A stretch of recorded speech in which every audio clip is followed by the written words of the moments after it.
I am going to talk about now animating in 3D, right? So I'm using this media under Planet, which is under the example media on the server, okay? And what we have here is we have a blue planet, we have a gold planet, we have a blue planet, we have a video of a planet spinning.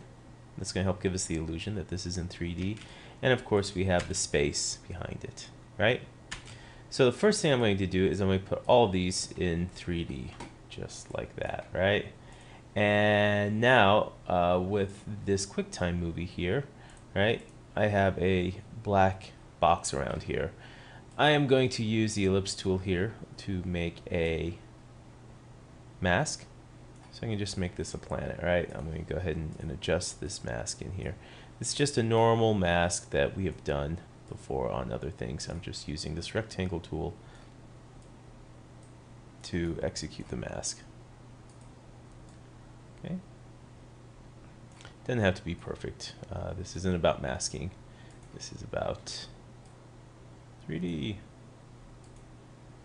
Alright, there we go. That looks pretty good.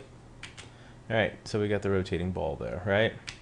Alright, now what I'm going to do is animate all these things, right? We have 3, as we can see. I'm going to go ahead and move the gold one over, and I'm going to move the purple one over. Or I guess I'll move the blue one over. There we go. Okay. So we have all these 3 planets, and of course behind this is the rotating one. Now, we have different viewports we can look at in After Effects. We are looking at one view, which is one view down here, right? These are viewports. We've used this before on Project 3 when we were keying, right? So we can have like an alpha view and then our normal RGB view. Well, here we can go to view, 4 views, and we have 4. As you can see, we have something called top, we have active camera, we have front, and we have right.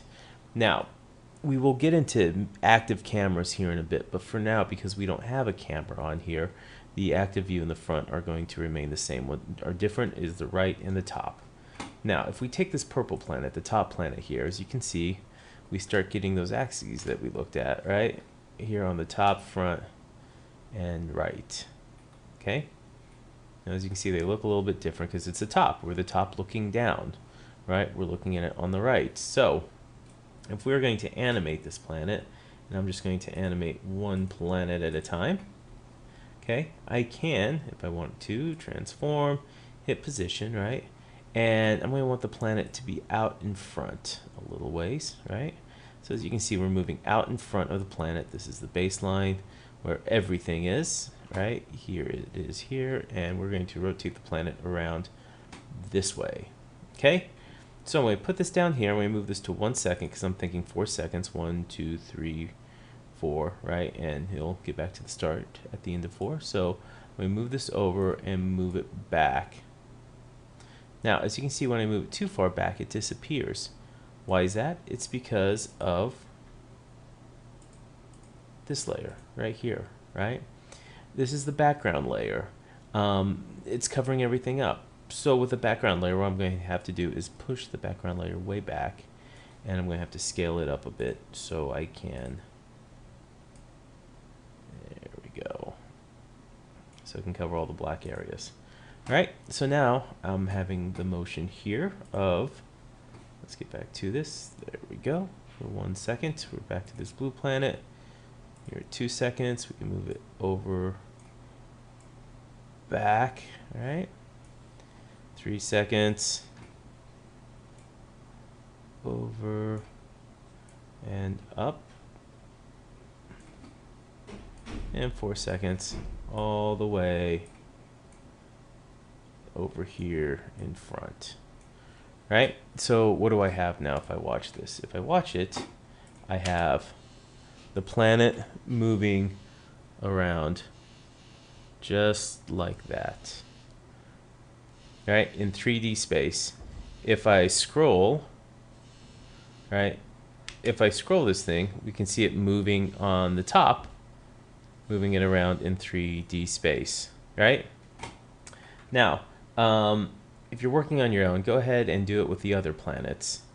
A limitation that I am going to show you is that if we animate something like the X rotation, right, and we animate this twice, as you can see, what happens is that it's going to look fake, right, when we start animating, where it looked pretty real going around it. It gave a nice effect. But now, because we are dealing with a 2D object here, it gets flat at some point, thus looking really fake. So that's a limitation that we have working with 2D objects in the 3D world. We would do the same thing if we were to animate the Y rotation, right? If we were to animate the Y rotation twice, it's going to give the same thing where it's going to be an illusion, where this is obviously not a 3D thing. This is a 2D, almost pop-up book thing going on. Okay, so these are limitations that we have to look at, as opposed to where we just have nothing and this looks somewhat 3D and real, right? Another limitation that we have to deal with is when we go to here, right? We could, if we wanted to, let's do that again. Get the X. Okay, what happens if we get the planet too close to the other planet, right? There should be some big collision if that's the case. But what happens is that it just falls through the other layer, right? That's all that we have there. Simply just falls through the layer, which is also a limitation that we have when it comes with working with layers. So we have to be careful not to do that. Okay, so we're going to move this over.